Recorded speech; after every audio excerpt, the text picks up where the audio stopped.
मोदी सरकार बनने से कांग्रेस की छटपटाहट बढ़ गई है। कांग्रेस के नेता ये सोच रहे थे कि इस बार उनके युवराज राहुल गांधी लॉन्च हो जाएंगे, लेकिन इस बार भी राहुल गांधी की सियासी लॉन्चिंग नहीं हो पाई और फिर से पीएम मोदी ही प्रधानमंत्री बन गए। ऐसे में कांग्रेस के नेता तिलमिला गए हैं। दोस्तों, मल्लिकार्जुन खड़गे से अपना घर तो संभल नहीं रहा है, लेकिन दूसरों के घर में ताका झांकी से बाज नहीं आ रहे हैं। मल्लिकार्जुन खड़गे ने कहा है कि सत्ता दल किसी और के घर से कुर्सी मांगकर अपना घर सजा रही है। दर्शकों, सोचने वाली बात यह है कि जिनके पास इतनी भी कुर्सी नहीं है कि वो अपना घर सजा ले, वो दूसरों को लेक्चर दे रहे हैं। दर्शकों, ये देश के इतिहास में पहली बार है कि 206 सीट पाकर सरकार बनाने वाले लोग 240 सीट पाने वाले बीजेपी पर छींटाकशी कर रहे हैं।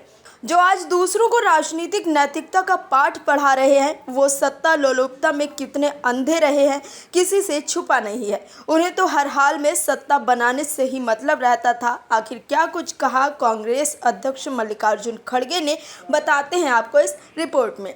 मल्लिकार्जुन खड़गे ने सोशल मीडिया प्लेटफॉर्म एक्स पर लिखा कि लोकसभा चुनाव में देश ने ऐसा जवाब दिया कि मोदी सरकार को दूसरों के घरों से कुर्सियां उधार लेकर अपना सत्ता का घर संभालना पड़ रहा है। उन्होंने आगे कहा कि 17 जुलाई 2020 को प्रधानमंत्री नरेंद्र मोदी ने देश को मोदी की गारंटी दी थी कि 2022 तक हर भारतीय के सिर पर छत होगी।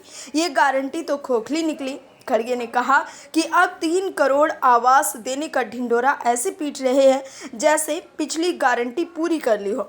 देश असलियत जानता है। खड़गे ने कहा कि इस बार इन 3 करोड़ घरों के लिए कोई समय सीमा निर्धारित नहीं है। ऐसा इसलिए क्योंकि बीजेपी ने पिछले 10 वर्षों में कांग्रेस यूपीए के मुकाबले पूरे 1.2 करोड़ घर कम बनवाए। कांग्रेस ने 4.5 करोड़ घर का निर्माण करवाया, वहीं बीजेपी ने 3.3 करोड़ घर बनवा पाए हैं।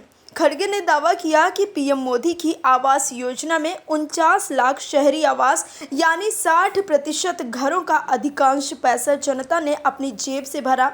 उन्होंने आगे कहा कि एक सरकारी बेसिक शहरी घर औसतन 6.5 लाख का बनता है।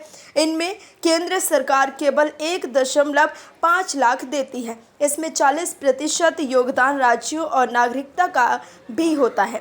बचा हुआ बोझ का ठीकरा जनता के सिर पर आता है, ऐसा संसदीय कमेटी ने कहा है। प्रधानमंत्री नरेंद्र मोदी की अध्यक्षता में सोमवार को ही केंद्रीय मंत्रिमंडल की बैठक में प्रधानमंत्री आवास योजना के तहत 3 करोड़ घरों के निर्माण के लिए सरकारी सहायता को मंजूरी दी गई।